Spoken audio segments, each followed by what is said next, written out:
Listen closely to the relentless noise of the world outside. The society you are currently existing in is drowning in a toxic, devastating hallucination.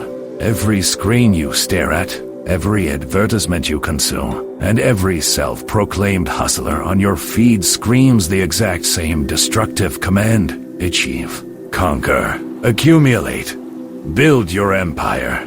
You are explicitly told that your entire worth as a human being is defined by the title on your business card, the number of zeros in your bank account, and the external validation of absolute strangers. You have been drafted into a lethal rat race that has no finish line, and you are running so fast and completely out of breath that you cannot even see the chains you are willingly wearing.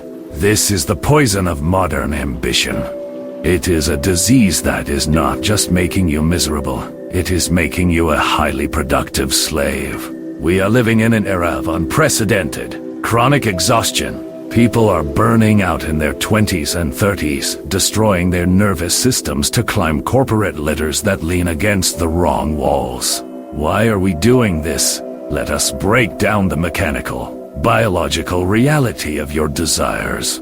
Psychologists call it hedonic adaptation, but the Stoics simply understood it as the treadmill of misery. Think about the last time you desperately wanted something: a new car, a promotion, a specific amount of money. You told yourself, if I just get this one thing, I will finally be happy. I will finally be enough. So you sacrificed your sleep, your peace of mind, and your time with the people you love to get it. And you got it. What happened next? For a few days, maybe a week, you felt a surge of dopamine. You felt victorious, but then, almost instantly, the feeling evaporated. The new car just became the metal box that takes you to work. The promotion just became your new baseline of stress. The finish line moved, and the hunger returned, sharper and more vicious than before. You are not a conqueror building a legacy. You are a biological puppet being pulled by the strings of artificial desires, perpetually chasing a horizon that you can never, ever reach. You are trading the only real property you possess, the present moment, for a hallucination of future peace. 2,000 years ago, the Stoic philosopher Epictetus laid down a foundational truth that is utterly terrifying to the modern, ambitious mind. He introduced the dichotomy of control. Epictetus was not born into wealth. He was born a slave. His physical body was literally owned by another man. Yet, he understood that true, unshakable power is never external. He wrote with brutal clarity, "Some things are within our control, and some things are not. The overwhelming majority of what you are desperately chasing right now, your job title, your salary, the success of your business, your social status, and the perception of your achievements by others belongs entirely to the category of things you do not control. When you attach your self-worth to these external metrics, you voluntarily hand over the keys to your mental state to the chaotic, indifferent universe. If the economy crashes, your empire crumbles. If the algorithm changes, your audience disappears. If your boss wakes up in a bad mood, your career trajectory shifts. If another person holds the power to destroy your happiness by simply taking away your title or your money, then you are not a free man. You are a hostage. You are investing your entire irreplaceable life force into an external fortress built on sand.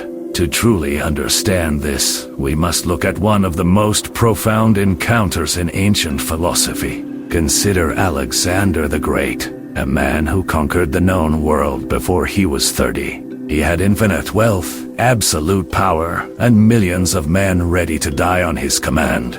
He was the ultimate embodiment of external ambition. One day, Alexander approached Diogenes, a radical philosopher who lived on the streets, owned absolutely nothing but a wooden bowl, and slept in a discarded clay jar. Diogenes had completely rejected the rat race of Athenian society. He sought only internal virtue and absolute freedom from desire. Alexander, standing over the ragged philosopher with his royal guards, offered him anything in the world. He said, "Ask of me any favor you choose." Diogenes, barely looking up, simply replied, "Stand a little out of my son." Think about the sheer, staggering magnitude of that moment. The most powerful conqueror in human history was rendered completely powerless by a man who wanted nothing. Alexander could not bribe him. He could not threaten him, and he could not control him. Alexander walked away from that encounter and famously said to his generals, "If I were not Alexander, I would be Diogenes." Even the man who ruled the world recognized that the man who conquered his own desires was the only one who was truly free. Alexander died young, exhausted, paranoid, and perpetually unsatisfied, crying because there were no more worlds left to conquer. Diogenes died as a king of his own mind. We need to radically and violently redefine what it actually means to be successful. Modern society tells you that success is a large, visible, external empire. It tells you to post your achievements so others can validate your existence. Stoicism argues that the only true, unbreakable empire is the empire of your own mind. To a Stoic, success is not accumulation, it is elimination. Success is virtue, it is uncompromising integrity, it is absolute, terrifying self-sufficiency.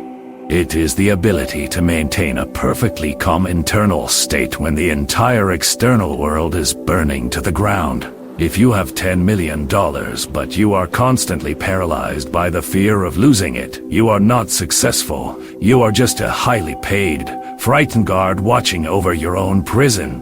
If you are a corporate vice president but you had to betray your character, lie to your competitors, and ignore your family to get there, you are not powerful. You are a slave in a very expensive suit. Even Marcus Aurelius, the Roman emperor who possessed the absolute ability to execute any ambition he desired, understood this trap. When he sat alone in his tent, writing his meditations in the dark, he did not reflect on his conquests or his gold. He reflected on his character. He reminded himself, where are the great emperors and conquerors now? All dust and shadow. Marcus understood that even the most massive external empires are eventually swallowed by time. Your reputation, your career path, your carefully curated social standing, it is all temporary garbage that death will incinerate in a fraction of a second. Why destroy your now to chase a ghost? Forgive yourself for the time you have already wasted running on the hedonic treadmill. Forgive yourself for the years you spent trying to impress people who do not care about you. Let it go. The past is dead, but from this exact second forward, refuse to play the game by the world's rigged rules. Shift your entire focus. Turn your aggressive ambition inward. Instead of trying to dominate your industry, try to dominate your fear. Instead of trying to build a career, try to build unshakable mental toughness. Instead of trying to be seen by others, try to see yourself clearly, without illusions and without ego. Reclaim your sovereignty. The world can take away your money, it can take away your health, and it can take away your physical freedom. But nobody, absolutely nobody, can take away your internal reaction to these events. That is the only true possession you have, and you are currently throwing it away to chase a future outcome that is never guaranteed. Make the conscious, brutal decision today to retire from the external rat race. Step off the treadmill, stand out of the sun of false ambition, and start building the only fortress that actually matters, the empire of your own disciplined mind. Turn off the noise, stop comparing your behind the scenes to everyone else's highlight reel. Embrace the friction of the present moment. If you are ready to stop building a false empire and start forging unbreakable mental toughness, subscribe to this channel. We are leaving the slaves to ambition behind and forging sovereign minds in the dark. Leave a comment below with the one external status or desire you are permanently letting go of today to reclaim your inner peace. I will see you in the next one.